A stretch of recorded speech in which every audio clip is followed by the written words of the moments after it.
우리 지난 두 주에 걸쳐서 우리 보수와 진보에 대한 이야기를 같이 나눴습니다. 오늘은 그 보수와 진보를 좀 벗어난 그런 세력들에 대한 이야기를 좀 하려고 합니다. 극단적 정치 세력이라고 이름을 붙였는데요. 지금 우리나라뿐만이 아니라 전 세계적으로 요 극단적 정치 세력이 점차 세력을 넓혀가고 있습니다. 과거에도 뭐 이 세력이 없었던 건 아니에요. 아이고. 감기가 지금 일주일 넘도록 지금 계속 진행이 되고 있어서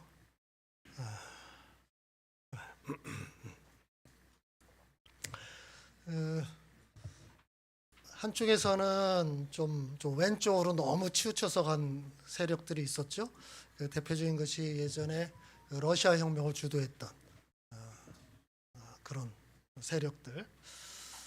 그리고 이제 그것이 중국으로 넘어가서 마오쩌둥, 그다음에 우리나라까지 왔고요. 예전에 또 캄보디아의 킬링필드 들어보셨을 겁니다. 이런 것들은 이제 극좌적 극단 세력이라고 얘기를 하고요. 그럼 극우적 극단 세력이 또 있습니다. 대표적인 것이 히틀러, 나치죠.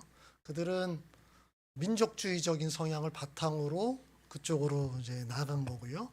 미국에서는 예전부터 계속 있어왔던, 지금도 여전히 있습니다. KKK단, 큐클럭스 클랜이라고 하는 그 인종차별주의자들이죠. 이런 사람들을 극우의 극단주의자라고 이야기를 합니다. 이게 과거에도 계속 있었고요. 지금도 그 흐름이 계속 지속되고 있다고 볼 수 있어요. 우리나라도 해방 이전부터 이 극우와 극좌가 계속 싸움이 진행됐고, 이 싸움이 아주 가장 치열했던 데가 해방 이후 3년 기간이었죠. 정부 수립 그 전후를 해서 극우와 극좌가 엄청나게 싸웠습니다. 그때는 우리나라에 총기가 또 많이 있었기 때문에 서로 죽고 죽이는 일들이 빈번하게 발생을 했었죠. 물론 이제 한국 전쟁 이후에 남북이 완전히 분단되면서 남한 쪽에서는 이 극좌 세력들이 거의 이제 씨를 말리게 돼요. 왜냐하면 반공주의라는 정책을 내세웠기 때문에 이쪽 세력들은 어떻든 계속 토벌 대상이 됐거든요. 그렇지만 그렇다고 그 세력이 완전히 없어진 것은 아니에요. 지금도 전 세계적으로 여러분 그 세계 뉴스 이렇게 보면 어떤 선거가 있을 때마다 뭐 극우 정당, 극좌 정당이 이겼다, 세력을 넓혔다, 이런 얘기를 많이 들을 겁니다. 얼마 전에 독일에서 총선이 있었는데 그때 독일의 극우 정당이 엄청나게 약진을 합니다. 그전 총선보다 거의 10% 이상 더 득표를 하게 돼요. 그래서 두 번째 정당으로 올라서게 됩니다. 그래서 독일 사회 전체가 충격을 받은 거거든요. 이거는 영국도 마찬가지고요. 지금 미국의 트럼프 대통령 같은 경우도 극우 세력이 뒷배라는 얘기들이 거의 뭐 다 알려져 있는 바고요. 지금 우리나라 현재 상황에서 계엄과 탄핵 상황에서도 지금 극우 세력들이 점점 세를 키우고 있죠. 그래서 여러 어떤 전문가들은 이걸 굉장히 우려 깊게 보고 있는 상황입니다. 이것이 일시적인 현상일까? 아니면 이것이 완전히 자리를 잡는 계기가 될 것인가? 이렇게 좀 보고 있어요. 그래서 우리가 지금 이 시간에 요거를 일단 이해를 좀 해야 됩니다. 그러니까 비판이나 뭔가 판단을 하기 전에 그것이 무엇이고 그들은 왜 그렇게 하는지에 대해서 이해를 하는 게 항상 우선이에요. 그래야 그 다음에 뭔가 처방을 내릴 수가 있기 때문에 그래요. 그래서 극단적 정치 세력을 이해하는 먼저 극우부터 생각을 해보죠. 극우는 간단합니다. 보수 우파의 사상을 극단적으로 주장하는 거예요. 그러니까 보통 요게 이제 좌우라고 한다면 여기서부터 확 나가버리는 거죠. 이것을 극단적 우익 세력이라고 얘기를 해요. 그래서 이 사람들은 늘 어떤 생각이 있냐면 영어식으로 한다면 good old day, 예전이 좋았어. 이 향수가 굉장히 짙습니다. 그 예전은 그 사람들이 생각하고 있는 어떤 그 과거의 모습인 거죠. 그때가 좋았어. 근데 지금 세상이 다 망가져 버렸어. 그때로 다시 돌아가야 돼. 이런 생각이 굉장히 강합니다. 그러면 그 good old days는 어떤 때였을까요? 아마 가만히 뜯어보면 민족적 순혈주의, 다른 게 섞이지 않은 인종적 순수성, 그리고 또 하나는 가부장적인 권위주의적 정치 체제, 이거를 상당히 선호해요. 그렇게 해야 사회가 일사불란하게 잘 운영될 수 있다고 생각을 하는 거죠. 이게 이제 크게 두 가지 흐름이 있습니다. 하나는 정치적으로 솔직히 말해서 민주주의적보다는 독재와 파시를 좋아합니다. 이게 좀 이해하기 쉽진 않지만 이 사람들은 강력한 지도자들을 원합니다. 강력한 지도자들. 그게 독재자라도 크게 상관하지 않아요. 그런 강력한 지도자들의 영도하에 이 나라가 이끌어져야 잡소리가 없어지고 바른 길로 나갈 수 있다라고 생각하는 거예요. 근데 그렇게 되면 늘 뭔가 피해보는 사람들이 생기잖아요. 이거는 어쩔 수 없는 일이라고 보는 거예요. 이거는 대를 위해서 손은 희생을 할 수밖에 없는 거다. 역사가 다 그런 거 아니냐. 그래서 뭐 이 사람 얘기 들어주고 저 사람 얘기 다 들어주고 그러면 어떻게 되겠냐. 배가 산으로 갈 수밖에 없지 않냐. 그러니까 강력한 지도자의 인도하에 앞으로 나가야 된다라고 생각을 하는 거예요. 그래서 이 생각이 계속 연결된 게 사회문화적으로도 수구적인 형태를 보여주죠. 아까 얘기했던 good old days, 예전 아주 좋았던 시절. 그 시절은 그런 시대예요. 지금 우리 생각해 보면 뭐 몇십 년 전 또는 100년 전으로 돌아간다. 그때 모습이 어떤 모습이었을까? 권위주의적 세상이었고요. 가부장주의적 세상이었고요. 또 이들이 생각했던 아주 극단적 자본주의적 세상. 이런 모습들을 아주 좋은 때라고 생각을 하게 되는 거예요. 이제 미국이나 이런 유럽 쪽으로 가게 되면 다른 인종이 섞이지 않은, 그들이 생각할 때는 백인들만의 세상, 이때가 좋았다. 근데 지금 다른 인종들이 섞이면서 나라가 다 혼란스러워졌다고 보는 거예요.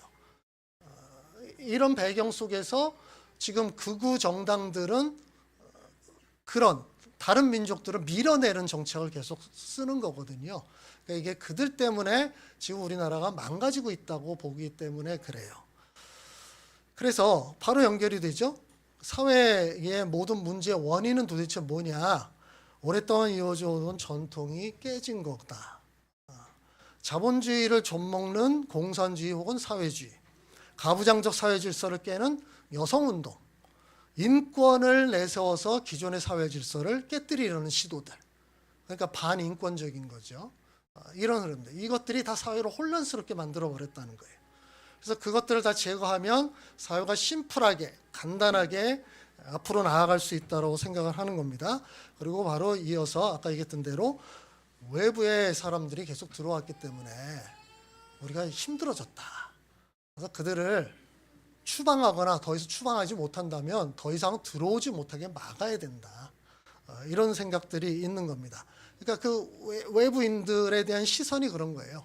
그러니까 우리나라 사람들도 이게 지금 미국이나 영국이나 독일의 문제만 아니라 우리나라 사람들도 이 의식이 굉장히 강하죠. 외국인들에 대한 의식이 굉장히 강합니다. 물론 이것도 좀 선별적이죠. 서양 사람들에 대해서는 굉장히 오픈되어 있어요. 근데 그렇지 않은 사람들에 대해서는 기본적으로 아주 무시하고 깔보고 밀어내려는 성향이 굉장히 강하잖아요.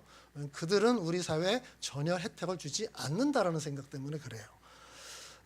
그래서 이런 생각을 바탕으로 해서 여러 가지 정책을 펼치는 것이고, 그런 정책을 펼치겠다고 하는 어떤 지도자가, 정치 지도자가 나오면 그를 전폭적으로 지지를 해주는 겁니다.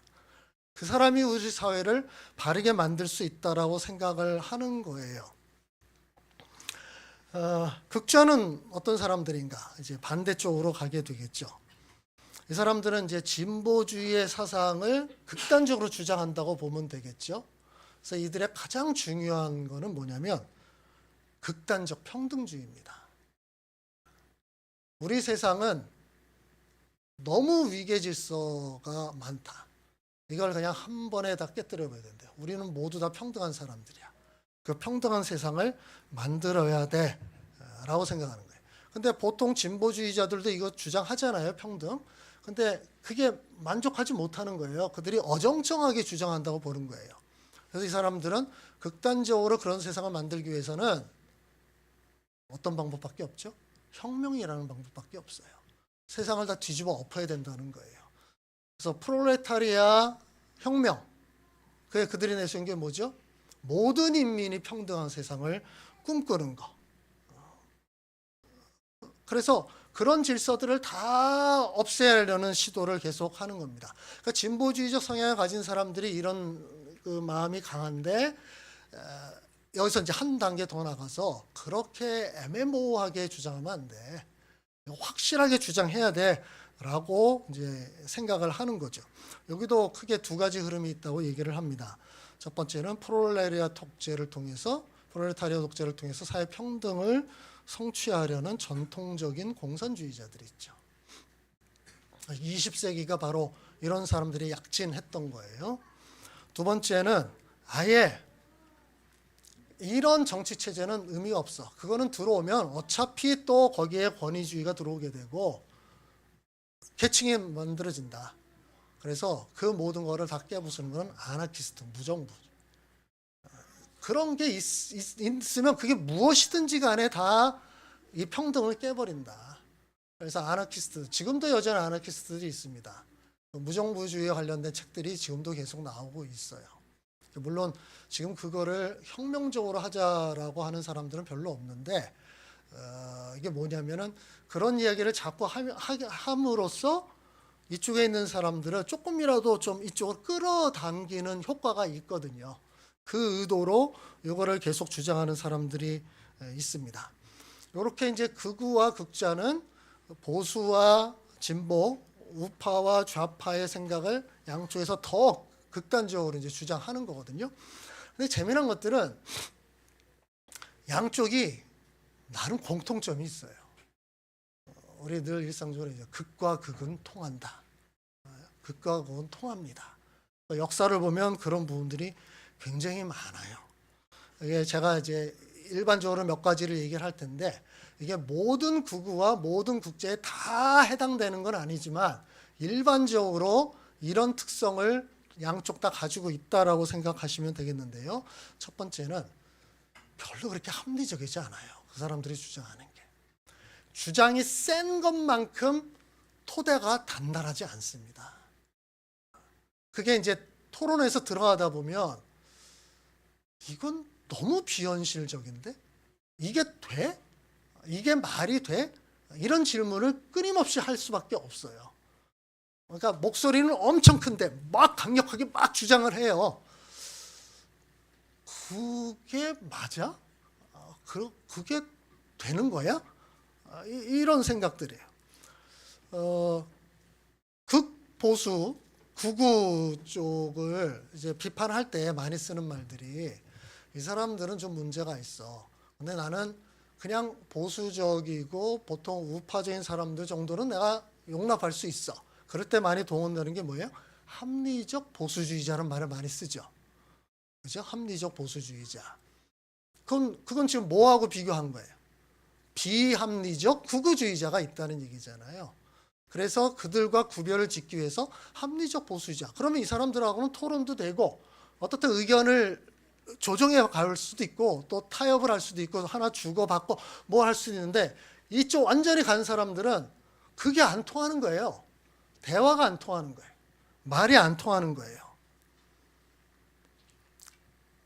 이 비합리성의 요즘 점점 더 비합리성을 본인들이 합리적이라고 생각하면서 강화시키는 어떤 방식이 있습니다. 뭐냐면 음모론이에요.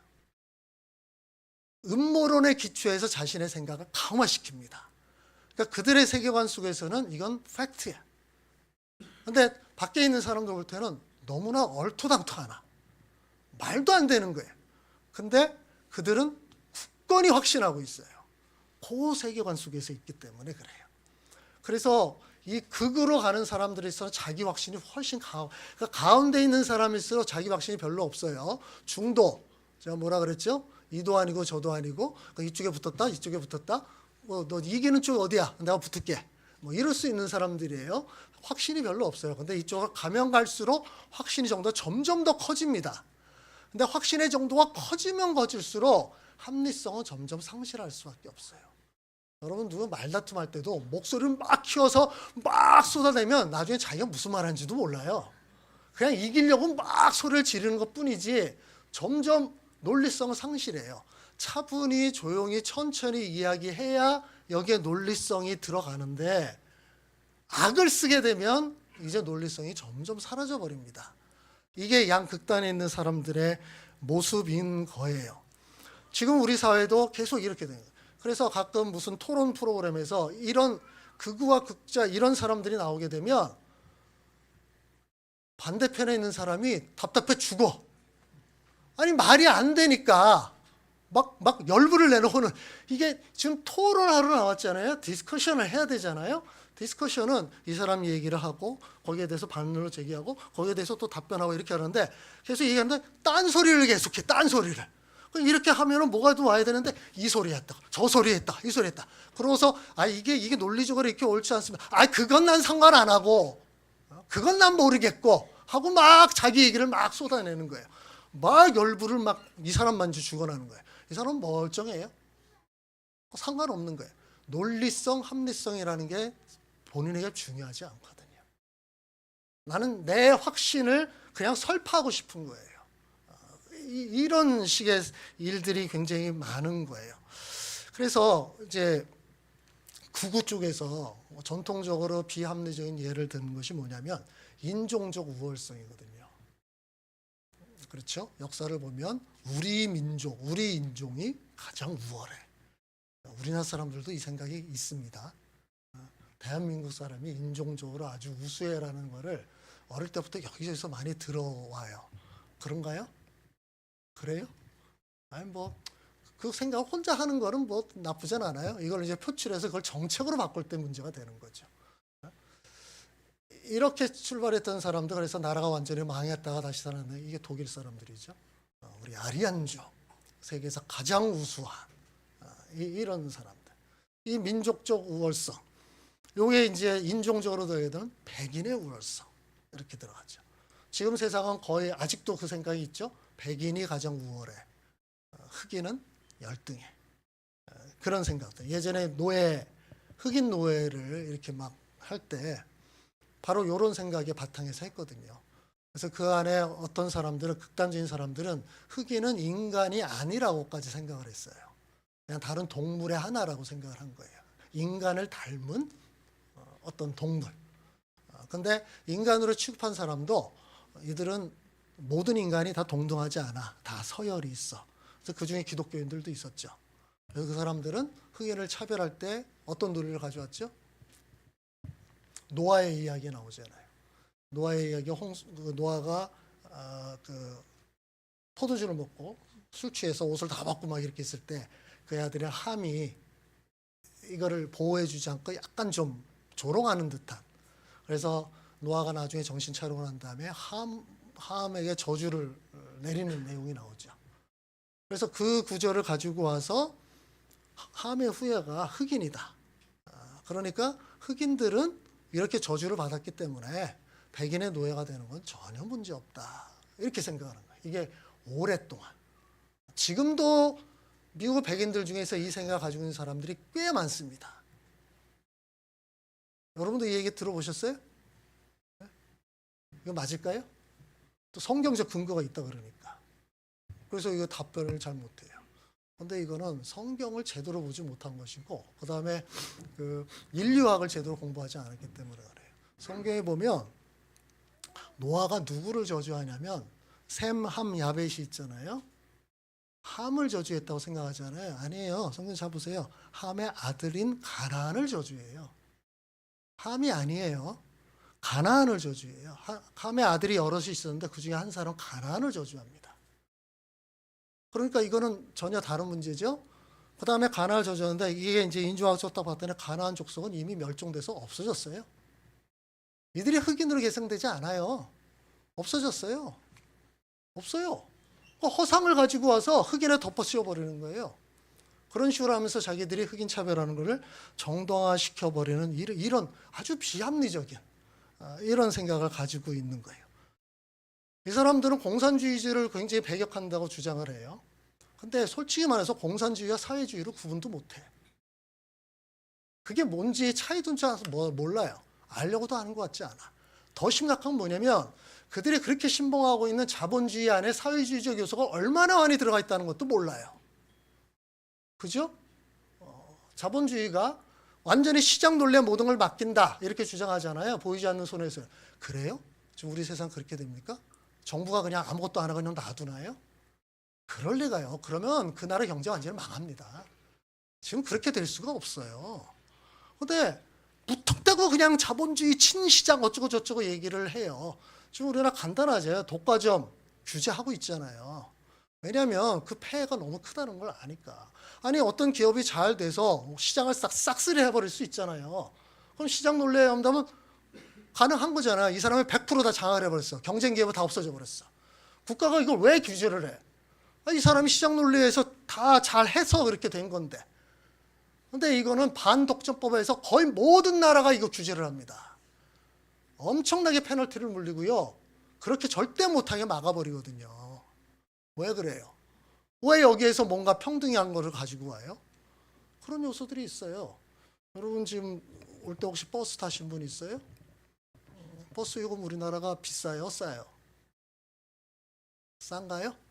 그래도 싼 편이죠. 다른 나라에 비해서. 왜 쌀까요? 준공영제라서 싸죠. 시장 논리에 안 맡겼기 때문에 싼 거죠. 시장 논리를 한다면 이 가격 한 2배 이상 올라갈 겁니다. 국가가 지원해주고 있는 거예요. 그죠? 그렇게 998 집회에 나오는 분들 다 지하철 요금 공짜로 오고 버스 요금 싸게 내서 와요. 그러와서 막 자본주의를 예찬해. 한 몇 배 돈 내고 와야 되는 거예요. 그것도 대표적인 게 뭐예요? 기초연금. 그죠? 그 노인분들 다 기초연금 잘 받으면서 그 다음 막 그 준 사람 막 욕하고 있어. 그것도 뺏어가려면 또 막 뭐라 그래. 아이씨 뭐에 뭔 생각하고 있는지 모르겠어요. 우리나라 전국민 보험, 의료보험. 여러분 미국의 뉴스도 계속 보지 않아요? 그죠? 그게 진보적인 정부가 들어오면 우리나라 같은 이런 보험을 마련하려고 굉장히 애를 쓰는데 보수주의 정부가 들어오게 되면 이걸 또 없애려고 막 애를 쓰거든요. 그래서 미국에서 의료보험 엄청나게 비싸지잖아요. 근데 우리나라는요. 아이고 이렇게 쌀 수가 없어. 그렇죠? 이걸 그대로 다 내면 어떻게 될까요? 여러분 이게 병원에 한번 가면 거기 나오죠. 급여, 비급여, 항목적 나오게 되면 볼 때마다 깜짝깜짝 놀래요. 제가 한 뭐 15,000원 냈으면 원래 보는 거 한 10몇만 원 나오더라고요. 그러니까 이런 게 없으면은 내가 사적 보험을 들어야 돼요. 개인적으로 알아서. 그 보험료를 엄청 많이 내야 되겠죠. 그렇죠? 이걸 국가가 이 보험을 저쪽 운영해요? 이게 무슨 비시장 논리예요? 근데 그거는 다 혜택 받. 노인들 한 번씩 병원에 갈 때보다 얼마씩 내요? 2,500원? 그거 한 20만 5천 원씩 내라 그러면 어떻게 되겠어요? 가겠어요? 난리 나겠죠. 근데 그걸 만들어주는 건 주로 진보적인 정부들입니다. 그러니까 아무 생각이 없는 거예요. 그러면서 그러고 나가서 막 외치고 있는 거란 말이에요. 그러니까 공산주의, 사회주의, 자본주의 이 차이가 무엇인지를 제대로 알지 못하고 자신의 마음에 안 들면 무조건 빨갱이고 종북이래. 그게 뭔지도 몰라. 그건 뭐냐면 그거를 이용해 먹는 정치 세력에 이용당하고 있다는 뜻이에요. 무지함은 이용당하기 너무 좋은 거예요. 자, 극좌의 비합리성은 어떤 겁니다? 프롤레타리아 혁명에 의해서 평등한 세상이 왔어요? 아니잖아요. 당이 다 장악을 해버렸잖아요. 그죠? 훨씬 더 심한 어떤 체계가 위계 질서가 만들어졌잖아요. 당원이냐 아니냐가 중요하고 당의 그 핵심 고위직과 관련이 있느냐 없느냐가 중요한 거죠. 그렇죠? 이거는 공산국가에 있던 어느 나라, 뭐 소련도 그렇고 중국도 그렇고 북한도 그렇고 어느 나라나 예외가 없잖아요. 우리가 잘 알듯이 북한 지금 인민들이 다 굶주리는데 김정은은 굶주리나요? 살만 피둥피둥 쪄가고 있잖아요. 일부러 찌우는 감이 있는 것 같아요. 김일성을 닮아가려고. 근데 뭐 먹지 못하면 그렇게 찌겠어요? 물만 먹어서 그렇게 찌겠습니까? 인민들은 굶주리다가 막 그러고 있는데 이게 프롤레타리아 혁명에 의해서 평등한 세상을 만들겠다는 그 취지 만든 거예요? 안 되는 거예요. 그건 뭐죠? 인간의 본성을 이해하지 못하기 때문이다.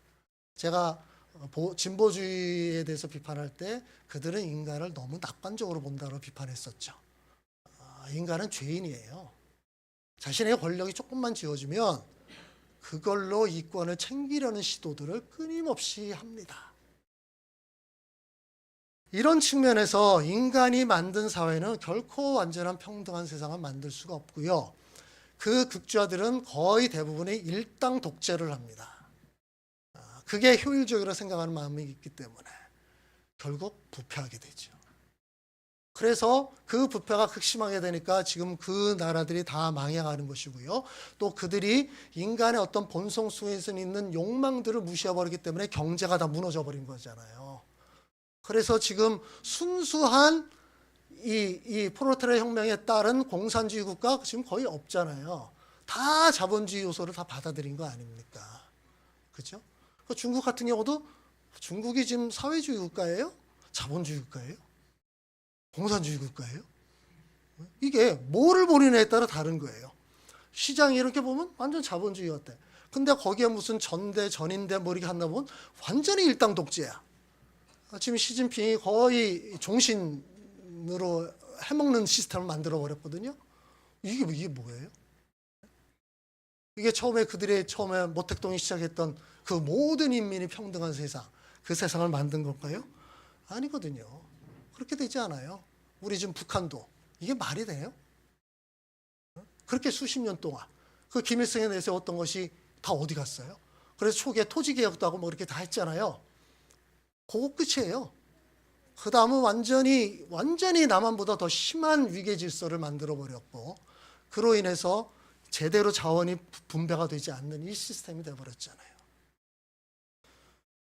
극우와 극자는 이런 측면에서 전혀 합리적이지 않습니다. 두 번째는 이들은 사회 시스템에 대해서 기본적으로 부정하고 무력화하려는 시도들을 계속하는 거죠. 그러니까 그냥 보수와 진보식으로 하게 되면 너무 답답하다는 거예요. 그렇게 언제 세상을 바꾸냐. 그래서 보수와 진보는 기본적으로 사회 시스템을 인정하는 가운데서 변화를 점진적으로 내려는 거거든요. 근데 이 사람들은 아니야, 이거 그대로 어느 세월에 그렇게 이거 한 번에 다 뒤집어 엎어야 돼, 이런 생각들이 많은 거예요. 그래서 어떻든 이쪽에서 뭔가 그 힘을 주게 되면 무리수를 많이 두게 됩니다. 무리수를 둬요. 지금 트럼프가 미국에서 하고 있는 정책들, 이게 굉장히 무리수들이 계속이죠. 이게 여파가 어떻게 될지 두고 봐야 돼요. 근데 이거 쉽지 않습니다. 다른 사람들이 다 바보라서 지금까지 그런 정책을 안 쓴 게 아니거든요. 나름대로 다 합리적으로 계산을 다 했기 때문에 어쩔 수 없이 해야 되는 부분들이 있었는데, 트럼프는 뭘 이렇게 복잡해? 그냥 뭐 이렇게 얽혀 있어. 가위 가지고 그냥 한번 싹 잘라버리는 거야. 근데 나중에 긴 실이 필요하거든요. 근데 잘랐어. 그럼 어떻게 할 거야? 이런 상황이 벌어지는 거예요. 이게 이제 두 번째 특징이고요. 세 번째는 이게 이렇게 하다 보면 저항하는 사람들이 나오게 되잖아요. 그들을 억눌러야 되잖아요. 당연히 폭력성이 나오게 됩니다. 그렇죠? 왜냐하면 그 전에 합리적이라면 토론을 통해서 이겨서 내 의견을 관철시켜야 되는데 이건 합리적이지 않잖아요. 그렇게 설득할 시간도 별로 없어. 그러면 어떻게 돼? 윽박 지르는 수밖에 없어요. 무시하는 수밖에 없어요. 물론 이것도 자기네들이 힘이 있을 때예요. 대부분. 주로 그렇습니다. 힘이 있고 세력이 있다고 생각될 때, 그때 이런 폭력적인 모습이 나타납니다. 그게 대표적인 것이 히틀러였어요. 히틀러는 초기에 나치당이 처음 이렇게 의회에 진출했을 때 지지율이 3%밖에 안 됐습니다. 3%. 나중에 95%까지 올라갔어요. 와, 이건 현대 정치 역사에서 찾아보기 힘든 약진이에요. 근데 이게 과반수를 넘어가면서부터 폭력성이 나타나기 시작합니다. 또 그런 법들 하나 둘씩 만들기 시작했고요. 그래서 유태인들 이게 박해하는 법들을 하나씩 하나씩 이제 막 만들기 시작한 것이고요. 나중에는 거의 뭐 법을 만들었죠. 거의 무법적으로 폭력성을 드러내게 되는 거죠. 미국의 KKK단의 뭐 이야기들 많이 들었을 텐데요. 그들도 똑같은 거잖아요. 합리적으로 토론을 할 수가 없어요. 그러니까 그냥 흑인들 잡아다 린치하고 테러하고 이런 일들을 계속한 거예요.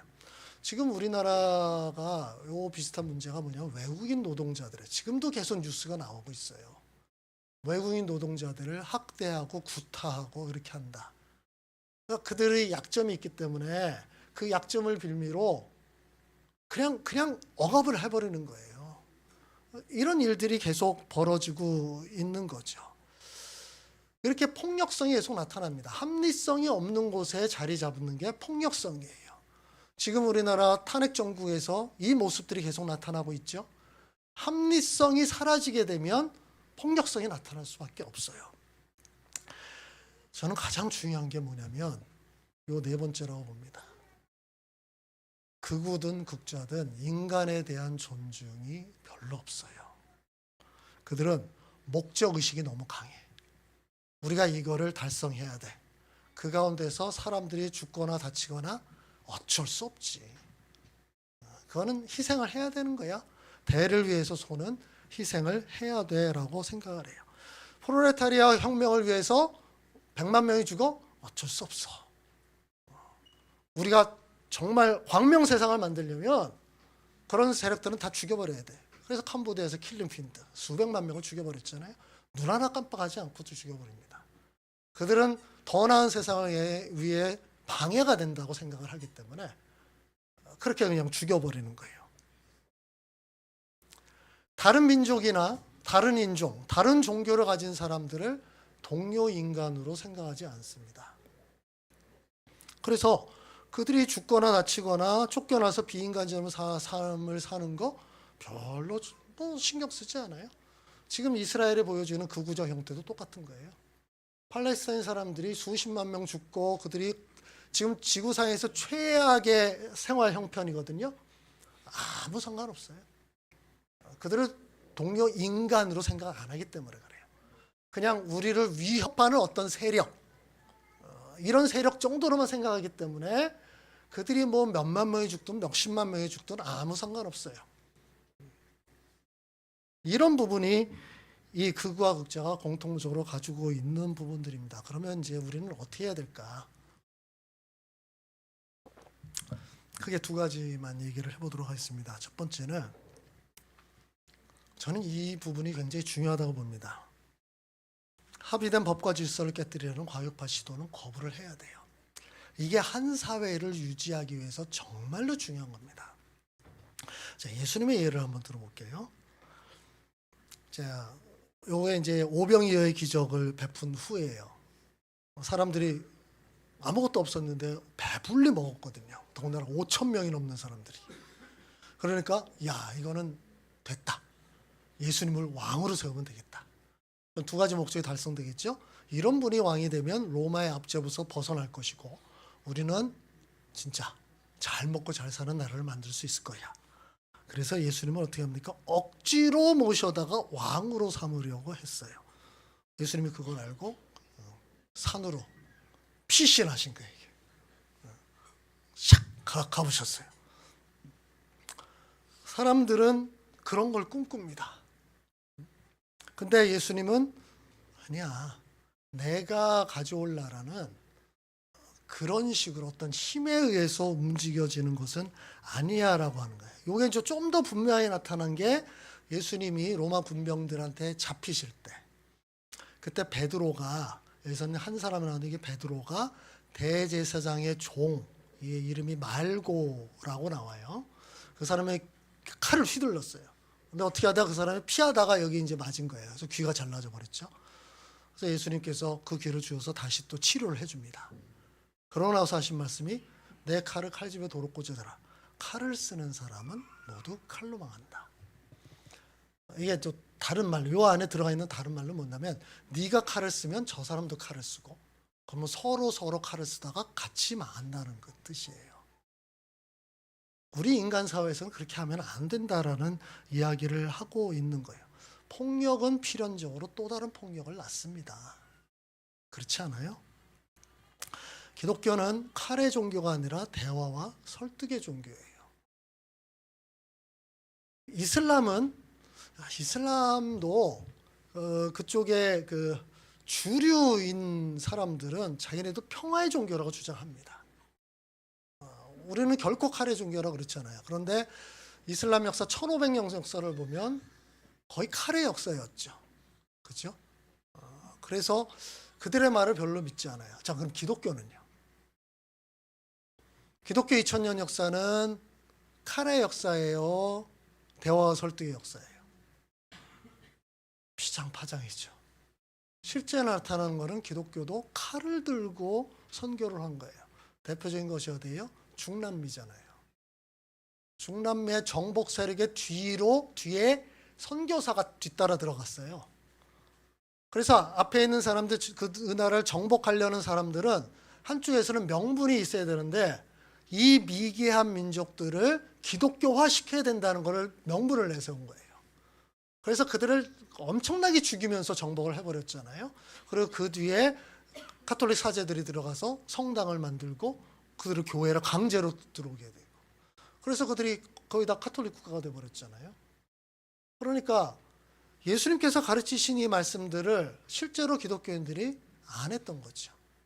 힘에 의해서 모든 것을 지배하려고 했던 거예요.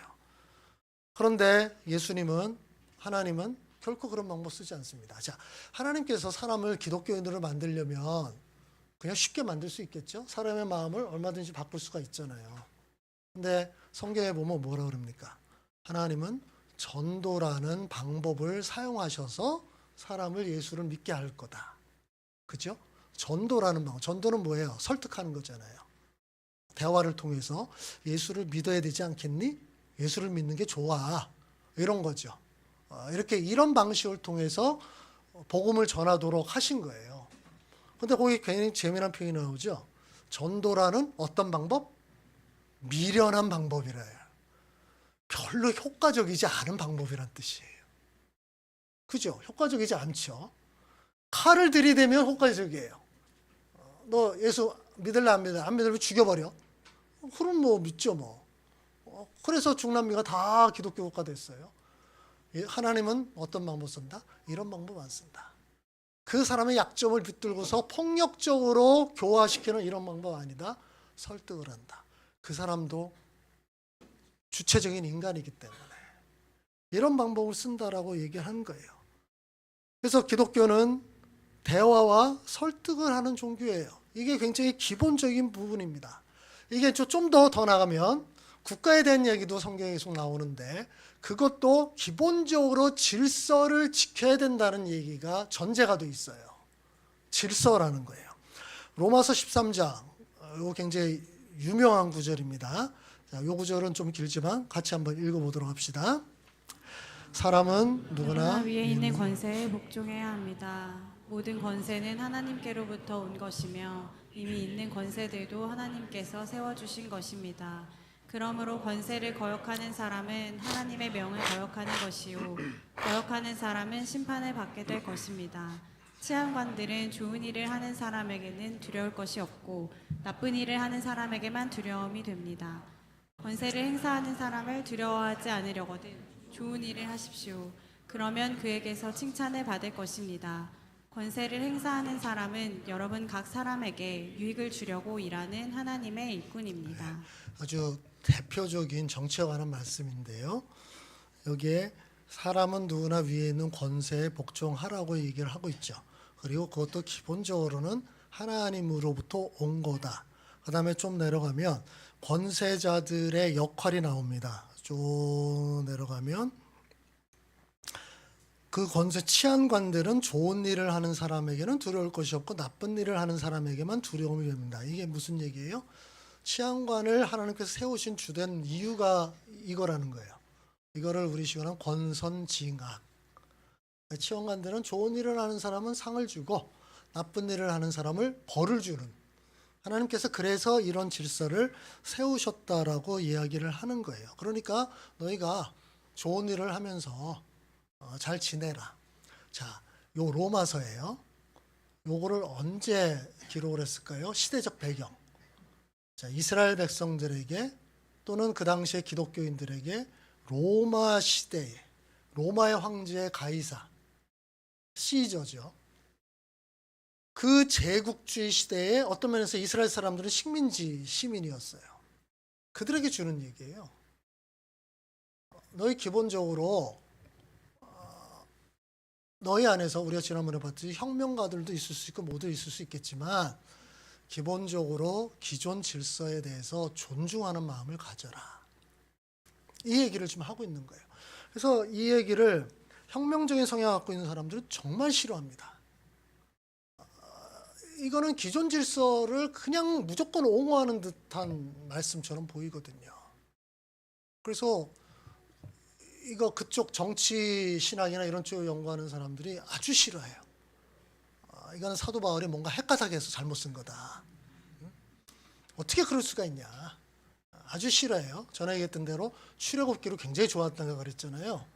출애굽기는 혁명을 그들을 완전히 10가지 재앙으로 박살내버리고 해방을 했으니까 이렇게 해야 되는 거 아니야? 근데 무슨 지금 가이사 시저에게 복종하라고? 우리 지금 식민지인데? 이게 뭐야? 식민지 부역하라는 얘기야? 이렇게 들릴 수가 있는 거예요. 근데 이 의도를 이해를 해야 돼요. 지금 이 말씀을 줄 때 바울은 지금 정치 세력을 구축하려고 그러지 않습니다. 그래서 바울의 주된 목적은 그 민족 이스라엘의 해방이 아닌 거예요. 그죠? 바울은 그 전 세계를 그거보다 더 고차원적으로 뒤집어 엎으려는 혁명을 지금 꿈꾸고 있어요. 거기엔 로마도 포함이 되는 거예요. 심지어. 그렇죠? 그 전체를 예수 그리스도의 복음으로 뒤집어 엎으려는 거예요. 그 생각이 세계적인 어떤 시야를 가지고 있어요. 근데 이런 측면에서 자기가 전하는 복음을 민족 이스라엘과 결부시키게 되면 어떻게 됩니까? 이 복음은 이스라엘 팔레스타인으로 제한돼 버려요. 그죠? 그러면 그냥 국가 종교가 돼 버리는 거예요. 바울은 그것을 지금 거부하고 있는 겁니다. 기독교는 결코 국가 종교가 아니다라는 거예요. 이 부분 너무 중요해요. 지금 미국의 보수적 기독교인, 우리나라의 보수적 기독교인들이 마치 우리나라 미국을 기독교 국가로 만들려는 시도를 하고 있는데요. 이 생각은 정말 나쁜 생각이에요. 하나님이 결코 지지하지 않는 것이고요. 사도 바울도 그걸 지지하지 않습니다. 그렇게 되면 또 더군다나 거기 어떤 정치 세력과 기독교를 결부시키게 되면 그들이 몰락하면 기독교도 같이 몰락해요. 그렇게 되겠죠? 이런 패착을 왜 둬요? 바울은 지금 더 훨씬 더 넓은 그림, 아까 예수님께서 취하신 것처럼 너희가 지금 압제를 당하면서 고통당하는 거 안다, 알지만 이거를 어떤 혁명적인 방법을 통해서 뒤집어 엎는 거 너희 생각에는 낫다고 생각할지 모르지만 아니다라고 보는 거예요. 아니다. 그게 결코 좋은 방법이 아니다라고 보는 거예요. 그래서 지금 이 맥락에서도 일단은 너희가 기존 체제에서 해야 될 것들을 감당해라 라고 얘기를 하고 있는 거예요. 그래서 이 부분에서 이제 비슷한 얘기가 예수님께서 누군가 찾아와서 예수님을 시험하려고 하죠. 동전 하나 보여줘요. 거기에 시저의 얼굴이 그려져 있어요. 시저의 세금을 내는 게 옳습니까? 안 옳습니까? 예수님께서 뭐죠? 시저 거는 시저 주고 하나님 거는 하나님께. 이게 무슨 선문답 같은 답이에요. 근데 거기서 일단 알 수 있는 거는 세금 내는 게 문제는 아니다라는 얘기거든요. 너희가 세금 내야 될 거 세금 내라. 예수님이 세금 절대 내지 마라. 너의 식민지를 너희를 착취하고 있는 로마에 왜 세금을 내? 이런 말씀하신 적 전혀 없습니다. 세금 내는 거 전혀 문제 없다. 세금 내라. 왜냐하면 너희가 일단 이 질서 내에서 지금 현재 살고 있기 때문에. 이런 면에서 보면 예수님이 너무 온건해 보여요. 너무 온건해 보여요. 그냥 기존 질서를 다 인정하는 듯한 모습으로 보여요. 그러나 아까 말씀드렸듯이 예수님은 훨씬 더 길고 넓은 생각을 가지고 있어요. 결국 어떻게 됩니까? 복음으로 로마를 뒤집어 엎어버렸잖아요. 그죠? 사람들은 지금 1, 2년을 봐요. 10년, 20년을 봅니다. 예수님은 100년, 200년, 300년, 500년을 보고 있는 거예요. 그걸 사람들이 못 보면 마치 지금 일어나는 일로 세상이 끝날 것 같은 이 조바심을 내게 됩니다. 그렇지 않아요. 세월은 흘러가게 돼 있고요. 그 가운데서 정말 중요한 일들은 나중에 일어날 수 있다는 거예요. 그래서 여기서도 하나님이나 예수님이나 다 기존 질서라는 어떤 체제를 일단은 인정하는 가운데서 뭔가 움직여자. 그게 중요하다라고 보는 거예요. 물론 그렇다고 무조건 복종하라는 얘기를 하고 있는 건 아닙니다. 아까 말씀에서 3절에 얘기했죠. 권선징악을 한다 그랬죠. 하나님의 의도가 이거였어요. 근데 이 통치자가 권선징악을 바꾼다고 합시다. 권악 징선. 이거 힘드네요. 이렇게 바꾼다고 합시다. 근데 그런 일들이 계속 반복되고 지속된다고 해요. 물론 모든 통치자가 항상 권선징악의 원칙대로 가는 건 아니에요. 어떤 인간도 완벽한 인간은 없어요. 그래서 가끔 이거를 거스를 때가 있죠. 근데 그게 가끔이 아니라 지속적으로 이런 일이 발생한다라고 한다면 이거는 이제 기독교인들 생각해야 됩니다. 이거는 하나님의 범위를 넘어섰다. 하나님께서 주신 그들의 역할 범위를 넘어섰다고 볼 수 있는 거예요. 그렇게 되면 여기서 뭔가 다른 행동을 할 가능성이 생기게 돼요. 자, 그래서 이럴 때 저항할 수 있다는 것은 원리상 충분히 가능한 겁니다. 근데 문제는 이게 언제 저항해야 될까? 이게 참 어려워요. 권력자가 잘못했을 때마다 사사건건 저항을 하면 어떻게 되죠? 사사건건 기독교인이 다 일어나서 너 내려와라, 뭐 탄핵해야 된다, 사사건건 다 그렇게 되면 어떻게 돼요? 어떤 대통령도 살아남지 못할 겁니다. 그렇겠죠? 그러면 어떤 건이 중요하냐?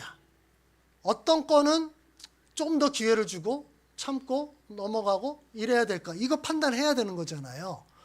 그래서 이거는 기독교인들만 생각하는 게 아니라 기독교인들이 사회의 일원이기 때문에 사회에서 이 문제도 고려를 한 거예요. 생각을 한 거죠. 그래서 어떻게 되죠? 대통령의 직무 여건에 대한 얘기요. 대통령을 소추할 때 어떤 경우냐. 그래서 그걸 규정한 거잖아요. 우리나라 헌법에서, 헌법재판소법에서 그걸 규정한 거잖아요. 그죠? 그런 거 외에는 대통령 직무를 할 때는 이런저런 조금 문제가 있어도 일단 그거는 좀 참고 넘어가자. 이거 왜 이렇게 합니까? 이게 사사건건 문제가 되면 사회 전체가 무너진다라고는 하는 생각이 있기 때문에 그래요. 그래서 그 헌법을 만들 때 사람들이 합의를 본 겁니다. 그렇게 사사건건 문제를 삼으면 안 되겠구나. 그러면 정말 중요한 사건에 대해서만 대통령을 또는 국무총리를 또는 장관을 누구를 이렇게 하는. 그게 이제 레벨에 따라 다르잖아요. 이게 사회가 그렇게 합의를 본 거예요. 그러면 기본적으로 우리도 그거를 지키는 거예요. 지킨다는 거는 뭐예요? 대통령에 대해서 탄핵을 할 때는 어떤 사유를 하는가를 지키는 것이기도 하고요. 또 다른 측면은 반대는 이런 사유는 대통령은 반드시 탄핵해야 된다는 뜻이기도 해요. 그렇죠? 똑같은 거예요. 이런 사유 외에는 대통령을 탄핵하면 안 된다가 되고요. 반대로 이런 사유는 반드시 대통령을 탄핵해야 된다는 뜻이기도 해요. 이 두 개가 조화를 이루어야 그 사회가 안정을 취하게 됩니다. 그리고 그거를 판단하는 절차를 마련한 거예요. 그 절차가 지금 우리는 헌법재판소에게 권한을 준 거죠. 이게 사회가 합의를 본 내용들이에요. 헌법과 헌법재판소법을 쭉 보면 그렇게 나와 있어요. 이게 사회 합의라고 생각을 하시면 된다는 거예요. 근데 나는 헌법도 마음에 안 들고 헌법재판소법도 마음에 안 들어. 이럴 수도 있잖아요. 그죠? 그럼 어떻게 해야 돼요? 그럼 그걸 개정하는 운동을 벌여야죠. 이것도 폭력적인 방법을 쓰면 안 됩니다. 민주사회에서 이 개정을 운동을 벌이는 것은 어떤죠? 나의 생각을 지지하는 사람들의 숫자를 늘리는 거죠. 그죠? 그래서 헌법 개정 3분의 1을 만들면 돼요. 그럼 헌법 바꾸면 되잖아요. 법률도 그렇게 바꾸면 되는 거예요. 이 운동을 할 수가 있는 거예요.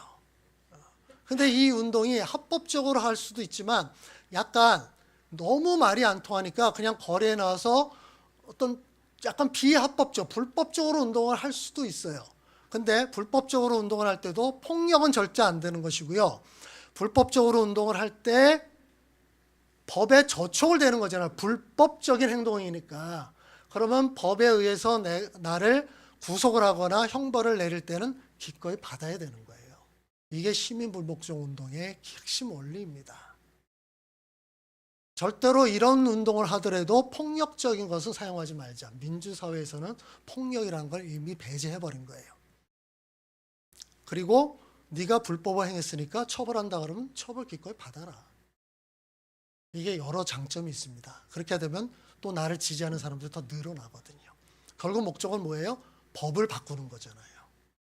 그 목적을 달성하기 위해서 내가 희생을 할 수 있다라는 겁니다. 이렇게 우리가 이 모든 문제를 생각할 때 첫 번째는 합의된 법과 질서를 깨뜨리려는 어떤 시도에 대해서 절대로 용납하면 안 됩니다. 지금 우리나라의 지금 계엄과 탄핵 전국 속에서 이것들을 깨뜨리려는 시도들이 여기저기서 나오고 있어요. 이거는 사회 전체를 망하게 하자는 뜻하고 똑같습니다. 그런 방식은 절대로 안 된다는 거예요. 두 번째, 마지막으로 중요한 부분은요. 우리가 정치에 대해서 어떤 식으로 생각하려도 인간에 대한 존중을 잃으면 안 돼요. 기독교적 인간관의 핵심은 인간이 하나님의 형상으로 창조된 고귀한 존재라는 겁니다. 창세기 1장 분명히 나왔죠. 하나님이 자기의 형상대로 사람을 만들었다. 창세기 9장 6절에 다시 한번 확인합니다. 사람은 하나님의 형상을 지음받았다. 그러니까 사람은 너무 고귀하다. 그 사람을 죽이는 사람은 하나님을 정면으로 거역하는 것 똑같다라는 뜻이에요. 그 안에 있는 하나님의 형상을 죽이는 거니까. 그래서 그놈도 반드시 죽여버려라 라고 얘기를 하는 거예요. 아주 단호한 명령을 하고 있는 거예요. 이 취지는 뭐냐면 사람이 이만큼 고귀하다. 그런 거예요. 바로 이 사상에서부터 천부인권이라는 게 나온 거예요. 천부인권 뭐예요? 하늘이 부여한 인간의 권리. 그렇죠? 그래서 인간은 이렇게 소중한 사람이다. 근데 중요한 거는 뭐예요? 일부의 사람들만 하나님의 형상 창조된 게 아니라 모든 사람이 하나님의 형상으로 창조됐다는 뜻입니다. 모든 사람이에요. 예외 없습니다. 로마서 2장 11절 하나님은 사람을 차별함이 없이 대하신다. 왜냐하면 모든 사람에게 자기의 형상을 부여했기 때문에 그래요. 그래서 모든 사람이 다 존엄합니다. 남자, 여자, 우리나라 사람, 외국인, 백인, 흑인, 능력이 있거나 없거나 장애인이나 비장애인이나 심지어 죄를 지은 사람도 하나님의 형상이 사라지지 않아요. 죄인도 하나님의 형상이 있어요. 그래서 그를 존중해야 돼요. 그래서 죄수의 인권 이런 얘기를 하는 거잖아요. 이게 다 이 성경적 개념에서 나온 거예요. 근데 아까 얘기를 뭐였죠? 극우와 극자의 아주 심각한 문제 중 하나가 뭐다고요? 자기의 어떤 목적으로 해서 사람이 다치고 죽는 것에 대해서 개의치 않는다. 이렇기 때문에 결코 성경적 사상과 함께 갈 수가 없어요. 그들은 자기의 어떤 이념적 목표가 가장 중요해요. 그걸 달성하는 것이 아주 중요해요. 그 과정에서 사람들이 죽고 다치는 거 전혀 개의치 않습니다. 아니, 이거를 달성하려는 이유가 뭐예요? 이 세상을 만들려는 이유가 뭐예요? 우리가 사람들이 다 같이 잘 먹고 잘 살겠다는 그 목적 아니에요? 근데 이게 뭐예요? 이렇게 하기 위해서 이 사람들 다 죽어버리면 뭐가 남아요? 자기가 뭘 하고 있는지도 잘 모르는 거예요. 정치적으로 나와 사상이 다른 상대편. 진보는 보수, 보수는 진보. 대립이 점점 격화가 됩니다. 대립이 완전히 격화가 된다 할지라도 결코 잃지 말아야 될 거는 상대방에 대한 존중이에요. 그를 동료 인간으로 대해야 된다라는 거예요. 이런 측면에서 정말 말도 안 되는 얘기가 지금 최근에 나왔죠. 전 장신대 교수 소모 교수가 목사예요. 신학대학에서 교수로 거의 30년 가까이 했던 사람이에요. 이 사람이 뭐라 그럽니까? 이재명의 암살 계획이 잘 되기를 빈다. 이게 지금 목사 입에서 나올 얘기예요.